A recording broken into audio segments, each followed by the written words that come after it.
Hello, and welcome to Book 3, Chapter 22 of You Should Be Reading.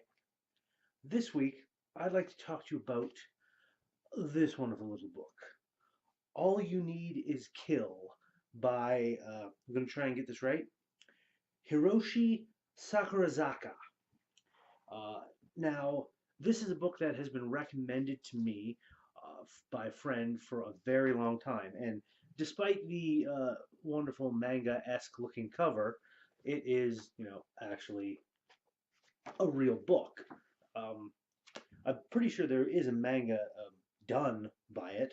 This one has also been translated because it was originally in Japanese, translated by Joseph Reeder with Alexander O. Smith. Now, things get kind of interesting in this particular little book. As I said, it was recommended to me by a friend of mine many, many years ago, and I kept hearing about it. You should see this book. You should see this book. Go read it. Find it. And I finally got around to it. Mostly because of his recommendation, but also partially because of the fact that there was a movie made up about it. Coincidentally enough, I've actually done a video about that particular movie, which if you if you're on my channel, you can find it. It's very easy. But for those of you who don't, I will pop it up in the little, I think, nope, over here in a little, the little card thingy that pops up. You can click on that link and it should take you to that video. But regardless, All You Need Is Kill. Now, it's an interesting book because it's all about this young Japanese recruit by the name of Keiji Kiriya.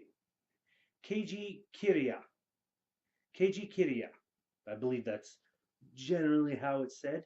Um, he ends up going into battle, has the power armor on, right into battle, fighting these aliens and whatnot, and ends up dying. But before he dies, he ends up meeting this Rita Vrataski, who is called the Full Metal Bitch, or the Valkyrie of Verdun, or maybe something along those lines.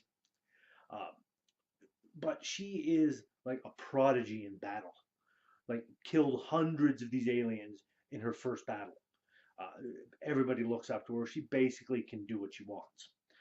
And she's there at the base, ends up participating in the battle and talking to him before he dies, uh, planning on stealing his battery so she can keep fighting, because the suits, they have battery life.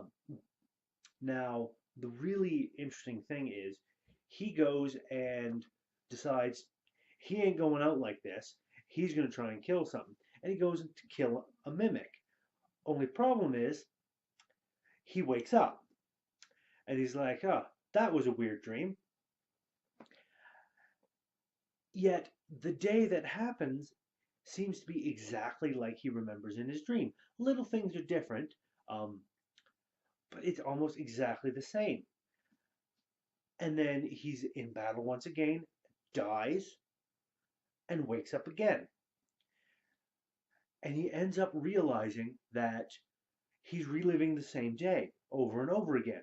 Doesn't matter how many times he dies, he still relives the same day.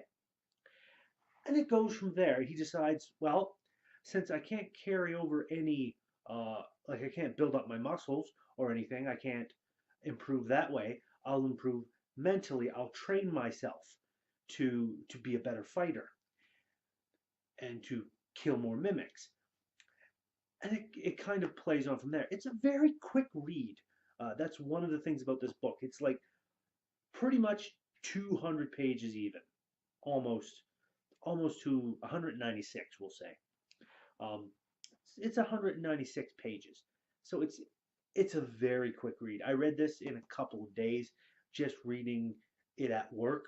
So that's about probably took me about 4 hours, give or take, uh, to read through this, and it's worth the time because what plays out over this very short little book is a look at war, a look at the human spirit, and a look at this normal man thrust into extraordinary circumstances as he goes on and starts training and ends up finding out that Rita Vrataski, the Full Metal Bitch, she used to relive the same day over and over again, which is how she became, which is why she's such a prodigy, why she killed hundreds of mimics on her first battle, because it wasn't her first.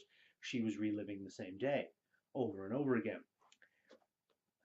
And that is what makes this so interesting, because she finds out, they start working together and trying to end the mimic threat, because these mimics are basically destroying the planet.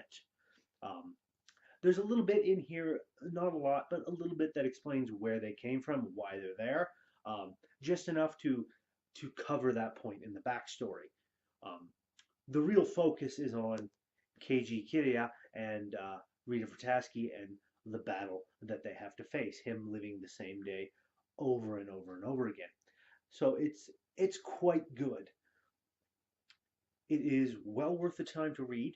Um, I'm not going to spoil how it ends, because it ends differently than the movie, and I'll leave it at that. Um, I'll explain more in the actual movie review, when and if you want to click on that uh, particular video and listen to that. I'll go into a little more depth about the book, but I'm not going to spoil it here. So if you want to read the book and you don't really care about the movie, then yeah, uh, go read the book. That way you won't be spoiled. But it ends differently than the movie. All told, though, all told, it is a very interesting one. Um, there's several other books that this friend of mine, all Japanese in origin, has recommended to me. So I'm going to have to get off my ass and check those out. So that's about everything I have for you for this week. As always, if you like what I'm doing, please give that like button a tap. Give that subscribe button a tap if you haven't already, so you can be kept apprised of when I make new videos. And throw a comment in the comment section. Have you read All You Need Is Kill? Have you read any other Japanese works that you think I should check out? Throw a comment in the comment section. I'd love to get a discussion going with you. So that's all for this week. And remember, until next time, you should be reading All You Need Is Kill by Hiroshi Sakurazaka. And I'll see you next time.